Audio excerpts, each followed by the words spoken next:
go to you, Rasheed. So, good morning, good afternoon, good evening, wherever you are. I'm Rasheed Mohamad, as put there. I'm the head of global operations and business technology, which takes care of the whole operations right from procurement all the way to delivery, and also in charge of the IT, IS, and all applications. So, we are a company who is providing enterprise digital age networking, voice, and cloud solutions for the enterprise market worldwide. Brilliant, brilliant. It's great to have you here. And of course, you're talking about a journey to sustainability, which is one of our key themes. I'd be keen to know what exactly are the next steps for Alcatel-Lucent Enterprise in terms of moving forwards in sustainability. What are you guys doing specifically?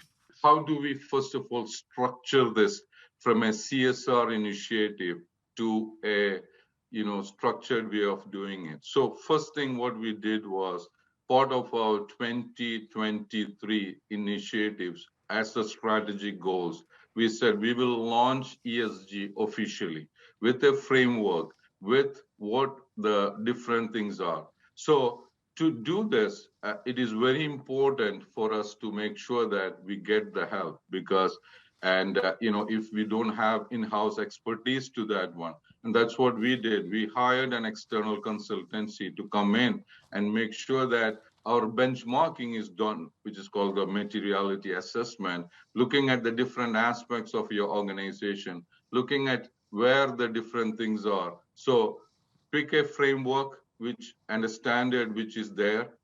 With the consultancy, help do the benchmarking to see what are the gaps we have in the relevant areas of business operations and the different stakeholders. And then, because under each of these ESG environment, we have different flows.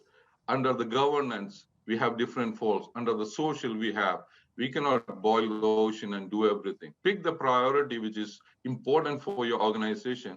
And it's also giving you the low-hanging fruits so that you can really see that, people can see the value out of it. So for us, 3 steps we did. First of all, we launched it. We hired an organization, a consultancy who is the expert in it, baseline benchmark it. Now we are going through the gap analysis phase where, we are trying to, because a lot of those areas were done, like the Science-Based Target Initiative, which is a big GHG one, for the framework. We already started that early last year. So a lot of things have been done, but it is putting into the framework of the governance what we are looking at. What would be your main priorities moving forward? So from my perspective, I think, if you look at sustainability and say that it is too much to do, yes, it is too much to do. But if you look at your own organization, ask your employees, ask your customers, ask your partners, as your suppliers, what sustainability they have done, you will be amazed that everybody is working on it. So start. If you have not started, start immediately. If you have started, make sure that you have a prioritization of it. And if you have prioritized it, pick up the low-hanging fruits and execute it, because any process change, any adaptability to make it embedded into the minds of the people, whether it is business, whether it is environment, they need to see the result.